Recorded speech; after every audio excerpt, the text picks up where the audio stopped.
Bonsoir à toutes et à tous. Un travail sur les réflexes peut-il aider les enfants en difficulté d'apprentissage? La réponse c'est oui pour mes deux invités du jour. Marie-Claude Dosmen, bonjour. Bonjour. Vous êtes jambloutoise et consultante en réflexe RMTI. Et Agnès Canu, bonjour. Bonjour. Vous êtes présidente de l'association française Réflexes et Mouvements. Alors de prime abord, on a un peu du mal à faire le lien entre réflexes et difficultés d'apprentissage. Et pourtant, tout se joue dans les premières années de la vie avec les réflexes que l'on appelle archaïques. Est-ce que vous pouvez nous expliquer ? Oui, tout à fait. Les réflexes apparaissent in utero dès la première semaine. Et en fonction de ce que vivra ou non la maman, selon si son accouchement est physiologique ou non, ces réflexes pourront être freinés ou retardés dans leur développement. Et cela aura une incidence sur le développement psychomoteur. Donc sur la motricité fine, et sur le comportement des enfants et aussi des adultes. Ce sont quels réflexes, par exemple, chez le nouveau-né ? Alors chez le nouveau-né, les pédiatres testent environ 6 réflexes. Nous avons le réflexe de la marche automatique. Quand on tient un petit nourrisson par les bras, il va se déplacer, il va marcher automatiquement. Ça, c'est un réflexe qui est très connu. Vous avez le réflexe de Moro. Quand on abaisse le bébé sur son bras, eh bien, il va ouvrir les bras et se refermer, se replier, par exemple. Voilà. Ça sert un peu à l'instinct de survie en quelque ça sorte. sert à la survie au départ. Quand le bébé est né, la première des choses qu'il fait, ça va être d'ouvrir ses alvéoles. Et c'est le réflexe de Moro qui va aider à ce que les alvéoles s'ouvrent pour qu'il puisse respirer. Tous ces réflexes, est-ce que les adultes les ont encore normalement ? Alors, on dit qu'ils sont intégrés dans la petite enfance, intégrés. Ces réflexes ont ont un rôle à jouer. Et à partir du moment où ils ont joué leur rôle, ils arrivent à maturité neurologique et ils sont intégrés. Donc, ils sont quelque part dans les cellules. Ils ne disparaissent pas, mais on ne les voit plus. Et le mouvement qui était involontaire au départ devient volontaire. Alors, soit le petit enfant n'a pas fait toutes les étapes du développement qui sont classiques pour tout le monde et sont communs à tous les enfants. Et donc, leur réflexe est actif. Soit il l'a bien intégré parce qu'il a fait les 4 pattes, il a rampé et tout. Mais dans la vie, il peut y avoir un événement, un grand stress, un choc émotionnel.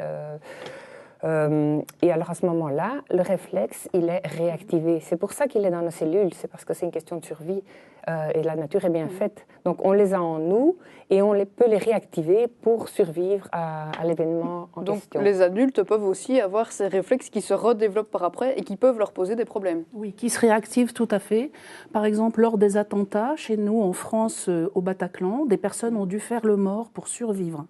Et faire le mort pour survivre, c'est déclencher cette réaction au réflexe cellulaire qui est le réflexe de paralysie par la peur. Le souci, c'est que si ce réflexe est vécu un certain temps, on peut l'engrammer et ne plus pouvoir sortir de chez soi. Il y a encore des gens aujourd'hui qui ne peuvent pas sortir de chez eux suite à ces événements-là. Leur réflexe de paralysie par la peur étant très actif, et ils ont des difficultés dans la relation à l'autre ou se développer et avancer dans le monde. Alors revenons au niveau des enfants. Vous-même, Marie-Claude Dosmen, vous avez été institutrice et vous êtes partie du constat qu'il y a des problèmes qu'on décèle chez l'enfant, qu'on remarque, une hyperactivité par exemple, et qu'on met sur le compte d'un autre élément que par exemple les réflexes. Mais quand j'étais institutrice, je ne connaissais absolument pas les réflexes et j'étais face à une classe de 25-30 enfants et pas mal d'enfants, je me posais des questions, je me dis mais pourquoi cet enfant doit toujours bouger? Bon, alors je le mettais sur le côté de la classe pour qu'il puisse bouger, pour qu'il ne gêne pas les autres, mais qu'il ait l'occasion de bouger. Je l'envoyais faire au secrétariat un maximum. Passer pour un enfant dissipé quelque part. Oui, mais en même temps, je me dis c'est qu'il en a besoin. Et donc je le laissais aller aux toilettes parfois 5 fois sur la matinée, en me disant il a besoin de courir et puis il revient, il est un peu plus calme. Mais quand les parents me disaient mais comment est-ce que je peux faire pour faire autrement, là j'étais sans réponse. Donc là ça me posait vraiment des... Et quelles sont les autres difficultés qui peuvent être solutionnées par un travail sur les réflexes? Alors des enfants qui... j'ai en tête un exemple concret, c'est un enfant 5e primaire qui mettait énormément de temps pour recopier au tableau. Et je le voyais mais super concentré et il regardait au tableau, puis il regardait sa feuille et il n'avançait pas et tout le monde avait terminé et je me dis, je ne peux rien lui dire, il ne parle avec personne, mais j'étais en train de me dire, est-ce que dans sa tête, il voyage, il fait autre chose, c'est pas possible, mais il a l'air tellement concentré, je ne pouvais pas juste pas faire de remarques, mais en même temps, j'étais interpellée. Et donc, ça s'appelle en fait le réflexe de l'accommodation.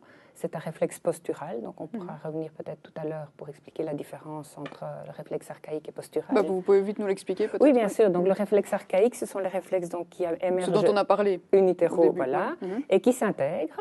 Et ils sont une base pour les réflexes posturaux. Les réflexes posturaux, c'est ceux qu'on voit, toute la vie.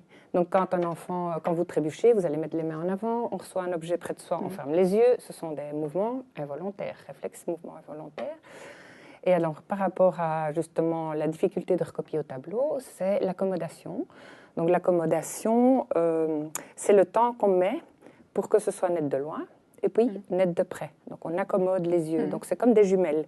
Donc, un enfant qui met énormément de temps pour que ce soit net de loin, il va prendre 10, parfois 15 secondes, mais il faut qu'il le fasse de manière volontaire.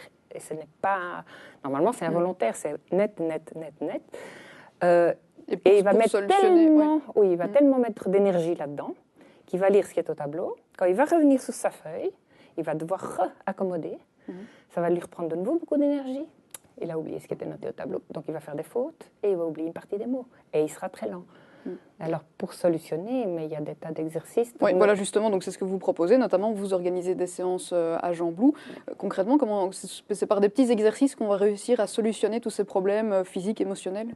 Alors, d'abord, on ne réussit pas à tout solutionner. Il y a les professionnels de la santé et nous sommes plutôt partenaires. Donc ça, il faut bien dire que nous ne remplaçons absolument pas quelqu'un qui est professionnel de la santé, mais plutôt partenaire. Le travail de la logopède va être beaucoup plus rapide si on a pu travailler sur les fondements des réflexes. Alors, la méthode que nous pratiquons, c'est le RMT, donc rythmique, mouvement et training d'entraînement.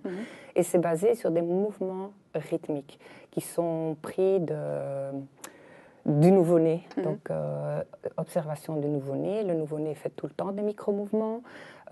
Et donc, ils ont une raison d'être parce que c'est tous les nouveau-nés qui font ça, de nouveau, peu importe l'époque, peu importe la culture. Et donc, il y a une raison d'être et les mouvements partent de cela. Je ne sais pas si... Les mouvements rythmiques, rapidement, parce qu'il reste 2 minutes. Les mouvements rythmiques permettent de créer des nouvelles connexions neuronales. Donc ça, c'est fondamental. C'est le mouvement qui crée les connexions neuronales. Donc c'est très important de pouvoir laisser les enfants bouger, évoluer comme ils le souhaitent.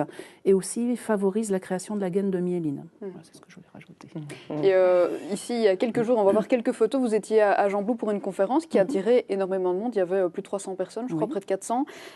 C'est quelque chose qui a de plus en plus de succès. Ce travail sur les réflexes, il commence à être reconnu un peu partout? Oui, ce réflexe commence à être reconnu un peu partout parce que ça va optimiser le travail des professionnels de la santé et de l'éducation. Et donc, par exemple, si un travail en logopédie demandait 4 ou 5 ans, eh bien, ils pourront faire leur travail en 1 an et demi. Donc, c'est énorme. C'est quelque chose d'énorme. Ça booste le travail des différents professionnels et ça se sait et ça se reconnaît. Donc, les gens sont vraiment très attirés, intéressés par cette approche. Lors de votre venue à Jean-Blou, vous avez rencontré les directeurs d'école. Vous les avez sentis sensibilisés, intéressés par la chose? Oui, ils ont été vraiment intéressés, sensibilisés et surtout bouleversés par leur prise de conscience. Et bon nombre de directeurs souhaitent que leurs professeurs de gym, institutrices et psychomotriciens soient au moins informés, voire formés, de manière libre, bien sûr. Et ça, c'est très chouette parce qu'on sait qu'il va y avoir des enfants qui seront moins en souffrance. Pour clôturer, vous voyez les enfants évoluer, vous avez eu des belles surprises, des belles évolutions chez les enfants, vous avez pu constater cela? Oui, c'est magnifique quand les parents disent tout à coup, l'enfant est concentré, il étudie plus facilement, les devoirs se passent harmonieusement à la maison, ce qui était une source de difficulté au départ. J'ai beaucoup de retours très positifs, oui. Et changer le regard aussi des professeurs, de tous les adultes par rapport à une difficulté d'un enfant, c'est déjà aussi une première chose et un grand pas.